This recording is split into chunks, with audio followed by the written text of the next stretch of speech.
Seorang buruh proyek asal Banyuwangi, Jawa Timur dibekuk aparat kepolisian setelah nekat menggasak uang tunai senilai lebih dari 14 juta rupiah milik wisatawan mancanegara yang menginap di salah satu resort di kawasan Desa Latunduh, Ubud, Gianyar, Bali. Pelaku dibekuk hanya beberapa jam setelah aksi pencuriannya terungkap.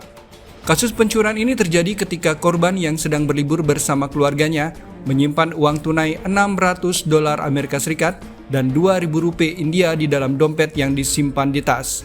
Sementara uang tunai lainnya disimpan di laci kamar. Usai sarapan, korban terkejut mendapati seluruh uang tunai di dalam dompet ternyata raib. Akibat kejadian itu, korban mengalami kerugian mencapai Rp14.576.000. Setelah menerima laporan korban, tim Opsnal Polsek Ubud melakukan olah TKP dan memintai keterangan sejumlah saksi. Dari hasil penyelidikan, petugas mendapat informasi bahwa terduga pelaku melarikan diri ke arah belakang resort menuju semak-semak. Setelah dilakukan penyisiran, seorang pria berinisial UM 31 tahun asal Banyuwangi berhasil diamankan. Saat diinterogasi, UM mengakui telah mengambil uang milik korban.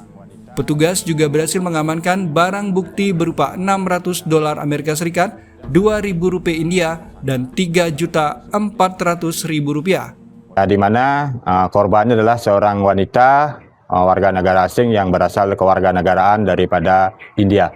Dan saat ini tersangka dan barang bukti sudah diamankan di Polsek Ubud. Dari kerugian korban disampaikan bahwa sekitar 14 juta sekian ya yang meradi kerugian, dan terdiri dari uang mata asing ya, dari dolar dan rupiah. Di mana modus operandinya tersangka memasuki sebuah resort di New Kuning dan mengambil uang tersebut yang ada di kamar daripada korban. Untuk mempertanggungjawabkan perbuatannya, pelaku kini meringkuk di sel tahanan Polsek Ubud. Pelaku dijerat pasal 476 KUHP tentang tindak pidana pencurian dengan ancaman pidana penjara 5 tahun. Laporan tim liputan Gianyar, Garuda TV.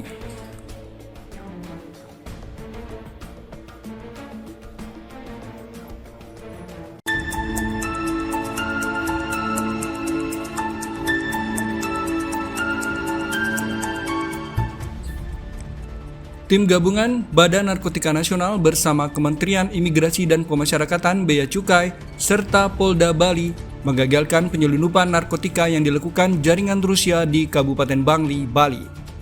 Petugas menyita barang bukti berupa 7,8 kg hasis yang dibawa 2 WNA asal Rusia. Pengungkapan kasus ini bermula dari informasi Bea dan Cukai Soekarno-Hatta terkait adanya tas koper berisi narkotika asal Thailand yang dibawa seorang penumpang wanita asal Rusia berinisial KK berusia 52 tahun. Usai mendarat di Jakarta, tersangka KK melanjutkan perjalanan darat menggunakan mobil rental menuju ke Bali. Setibanya di Pelabuhan Gilimanuk, KK dijemput seorang pria asal Rusia berinisial SK berusia 40 tahun. Petugas kemudian melakukan pengejaran terhadap tersangka SK yang berusaha kabur usai menurunkan KK dan koper berisi narkotika. Dalam pelariannya, SK mengendarai mobil secara ugal-ugalan dengan kecepatan tinggi sehingga menabrak beberapa warga setempat.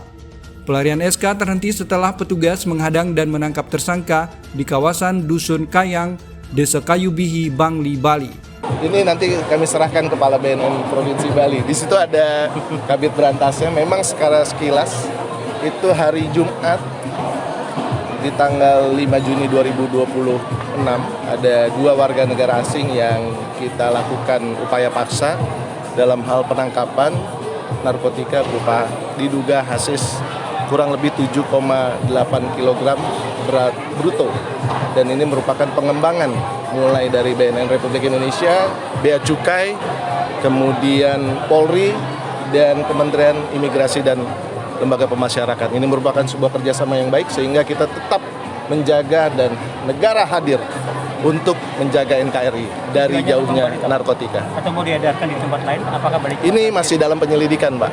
Jadi kita masih kembangkan terus, ya. Apabila ada tersangka lainnya, barang bukti lainnya, kita akan berikan progres selanjutnya.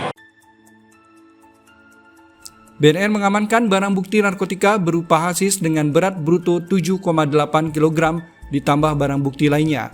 Aparat gabungan masih melakukan pengembangan kasus dengan memburu kemungkinan adanya tersangka lain dari jaringan Rusia di Bali.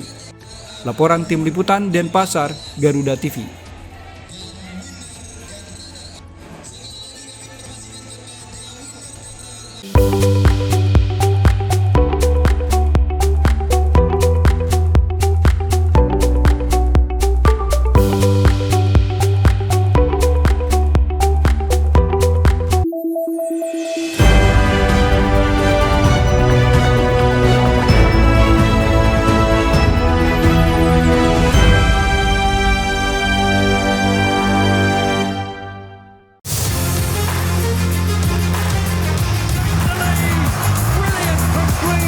Update terbaru dari dunia olahraga terkini dari nasional dan internasional. Ikuti analisis tajam dan rekap momen epik dunia sepak bola.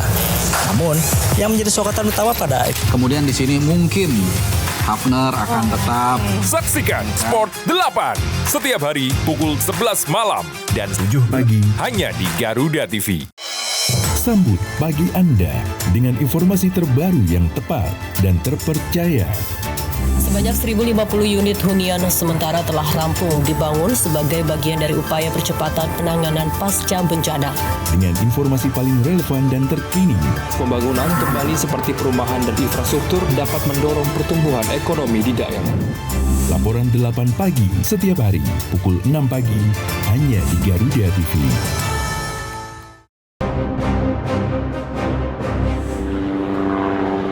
Dalam operasi militer modern, helikopter ringan memiliki peran strategis. Kemampuannya untuk beroperasi di medan yang sulit hingga mampu bergerak rendah dengan manuver cepat. Didesain untuk menyusup, menyerang, dan menjemput. Seperti apakah si kecil penakluk langit? Saksikan In Militer. Setiap hari pukul 2 siang. Hanya di Garuda TV.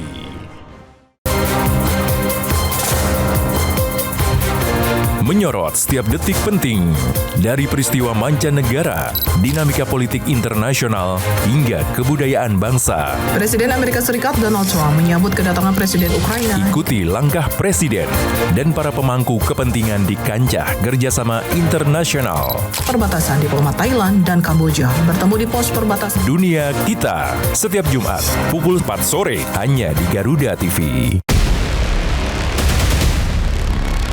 Kolaborasi teknologi canggih dari darat, laut, hingga udara di medan pertahanan negeri. Pasukan ini terlibat dalam menjaga jalur pelayaran penting dari ancaman teroris atau kelompok kriminal. Semua terangkum dalam informasi dunia militer di garda terdepan. Saksikan Garda Dunia hanya di Garuda TV. Di tengah perubahan dan dinamika bangsa, ada isu yang memerlukan sebuah solusi. Menyinggung soal SARA seandainya tidak hati-hati. Semua tata kelola penyelenggaraan ya itu harus bersih. Bersama narasumber terpercaya, mengulas topik terkini untuk negeri. Indonesia Kita, Senin sampai Jumat pukul 7 malam. Hanya di Garuda TV.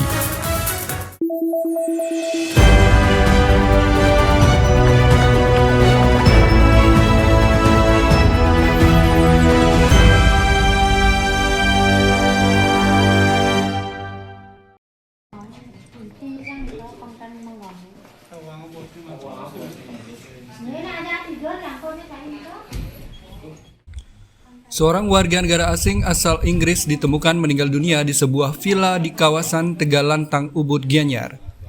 Pria berusia 85 tahun itu ditemukan terbaring tak bernyawa oleh perawat yang selama ini merawatnya. Korban diketahui bernama Percy Henry Bailey, warga negara Inggris yang telah lama menetap di Villa Ponderosa, lingkungan Tegalantang, Ubud, Gianyar. Jenazah korban pertama kali ditemukan oleh staf sekaligus perawat korban saat datang ke villa untuk mengantarkan makanan pada Rabu pagi. Saat membuka pintu villa, saksi mendapati korban terbaring di atas sofa merah di ruang tamu dalam keadaan tidak sadarkan diri. Saksi kemudian segera memanggil anaknya dan menghubungi petugas kesehatan serta aparat setempat. Mendapatkan laporan tersebut, Rabu siang, personel Polsek Ubud bersama tim medis mendatangi lokasi untuk melakukan pemeriksaan dan olah tempat kejadian perkara. Berdasarkan hasil pemeriksaan tim medis, korban diperkirakan telah meninggal dunia sejak sehari sebelumnya. Tidak ditemukan indikasi tindak pidana dalam peristiwa ini. Penyebab pasti kematian masih menunggu hasil pemeriksaan medis lebih lanjut serta koordinasi dengan pihak keluarga korban. Memang benar terjadi temuan orang yang meninggal warga negara asing di jalan lingkungan Tegalantang, Ubud. Jadi yang berusia 85 tahun. Jadi di mana warga negara asing ini memang sebelumnya sempat terjatuh dan sakit 2 minggu terakhir sehingga tidak bisa jalan dan dirawat oleh perawatnya. Kemudian dari kemarin masih sempat ngobrol sama perawatnya dan diperkirakan tadi malam oleh pemeriksaan dokter diperkirakan sudah meninggal. Sementara tidak ditemukan ada tanda-tanda kekerasan fisik. Sementara kita sudah koordinasi dengan tadi diperiksa oleh kesehatan dari klinik, kemudian dari Napis Polres Gianyar sudah dicek, kemudian si korban atau warga negara asing yang meninggal itu sudah diantar ke rumah sakit Arisanti Mas Ubud.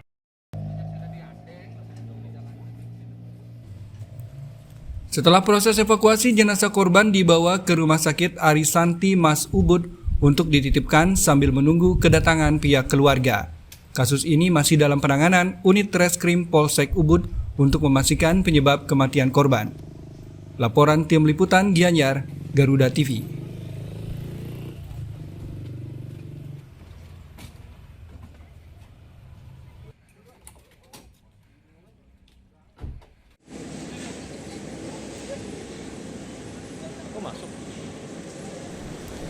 Menteri Lingkungan Hidup Muhammad Jumhur Hidayat menegaskan TPA Suwung Tahura dan Pasar Bali tidak akan ditutup, melainkan dikelola modern dengan sistem sanitary landfill untuk menghentikan metode open dumping. Langkah ini beriringan dengan gerakan pilah sampah mandiri dari rumah tangga yang kini sudah mencapai 71% di Bali. Menanggapi isu penutupan TPA, pemerintah melalui Menteri Lingkungan Hidup Muhammad Jumhur Hidayat menegaskan tidak ada penutupan tempat pemrosesan akhir atau TPA di seluruh Indonesia, termasuk TPA Suwung di Denpasar, Bali. Penutupan TPA dinilai sebagai langkah yang salah. Yang dihentikan adalah sistem pembuangan terbuka atau open dumping. TPA Suwung kini dikelola secara ketat menggunakan sistem kontrol landfill dan sanitary landfill dengan lapisan geomembran untuk mencegah pencemaran lingkungan. Menteri Jumhur Hidayat juga mengapresiasi kolaborasi luar biasa antara pemerintah provinsi, kabupaten, dan masyarakat Bali yang mulai membuahkan hasil dalam penanganan sampah. TPA itu nggak pernah ditutup, Pak. Jadi salah tuh kalau menyatakan TPA itu ditutup. TPA itu open dumping yang nggak boleh. Nah, open dumping ya, open dumping itu timbunan angkut buang nggak boleh. Nah yang kita tetap ada kontrol landfill, ada sanitary ini pakai geo membran, seminggu turun masuk lagi, tanam lagi terus, itu yang disebut dengan menghilangkan open dumping. Nah, open dumping itu yang terbuka kayak begitu, itu nggak boleh. Tapi kalau di manage, masuk tutupin setiap 3 hari, 4 hari sampai seminggu tutup lagi itu boleh. Jadi bukan pengertian TPA ditutup. Jadi ada kesalahan itu mungkin menjadi berita juga buat seluruh bupati dan wali kota yang 550 jumlah lebihnya di seluruh Indonesia. Bukan penutupan TPA tapi tidak boleh lagi open dumping. Pada kunjungan di TPST 1 Tahura Denpasar, Menteri Lingkungan Hidup menyaksikan pengolahan sampah terpadu yang dilakukan secara masif. Sebagian sampah organik dikirim ke Klungkung untuk diolah menjadi kompos maupun bahan baku berkalori tinggi sebagai pengganti batu bara. Sementara sampah non-organik diolah menjadi RDF sebagai bahan bakar alternatif. Pemerintah juga terus mendorong semua pihak konsisten dalam pengelolaan sampah agar Bali bersih dan bebas dari krisis sampah. Laporan Tim Liputan Denpasar Bali, Garuda TV.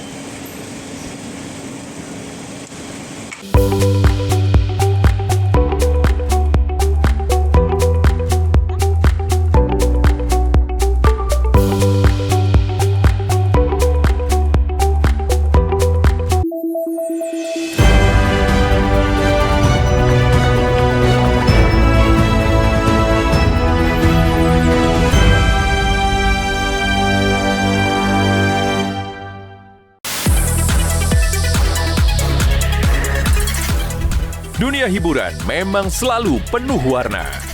Drama panggung yang tak terlupakan hingga cerita cinta yang menghebohkan. Rahasia di balik kesuksesan para selebriti. Elegan intens, suasana lokasi yang menegak. Kehebohan apa saja yang terjadi saat ini. Saksikan Gosip Panas Selebriti. Hanya di Garuda TV.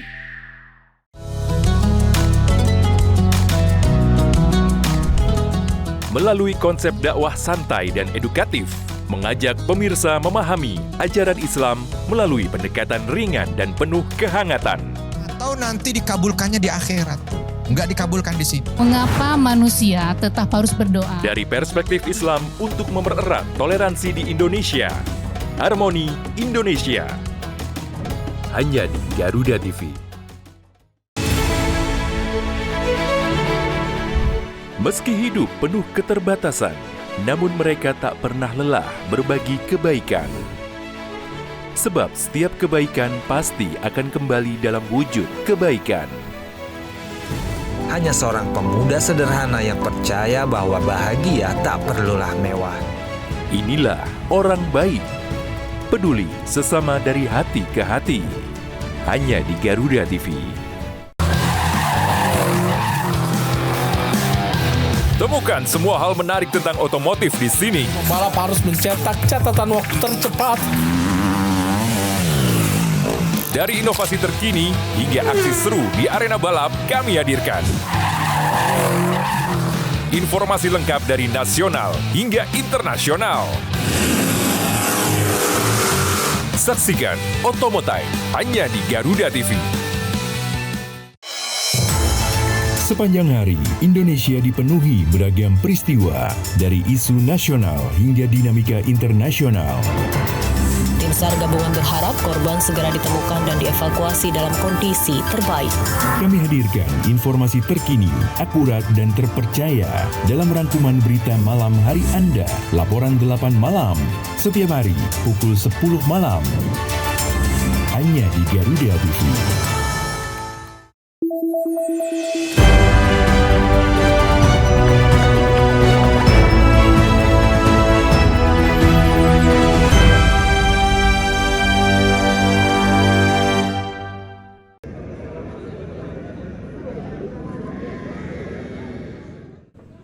Menjelang Hari Raya Galungan yang jatuh pada 17 Juni 2026, ketersediaan babi di Kabupaten Karangasem dipastikan masih dalam kondisi aman.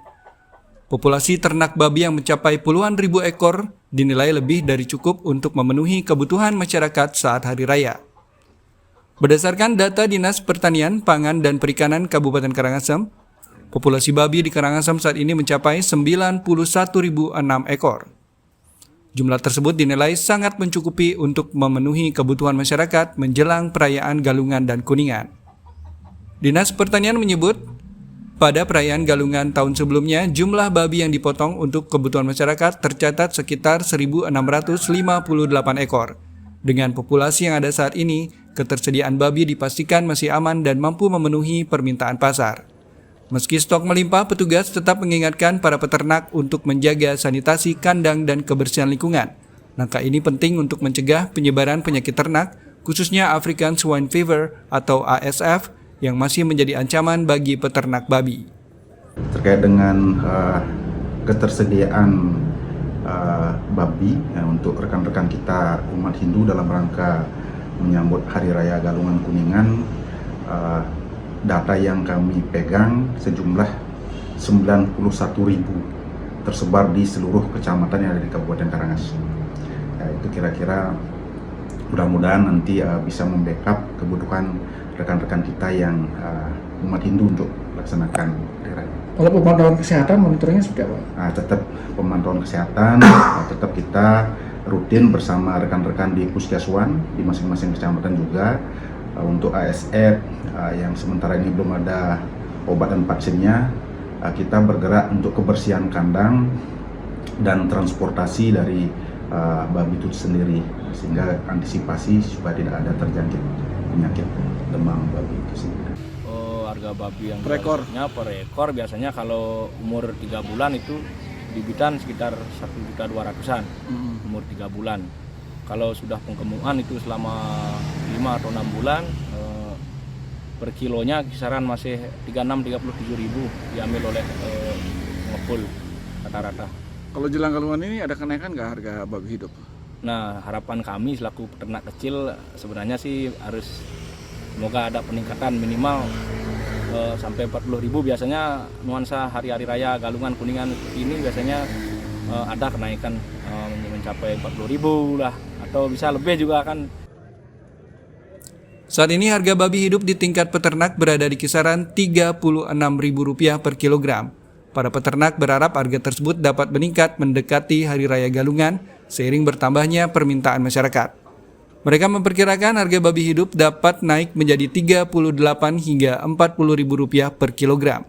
Dengan stok yang melimpah dan kondisi ternak yang terus dipantau oleh petugas, masyarakat diharapkan tidak perlu khawatir terhadap ketersediaan daging babi menjelang Hari Raya Galungan tahun ini. Laporan Ayu Purnamia, Karangasem, Garuda TV.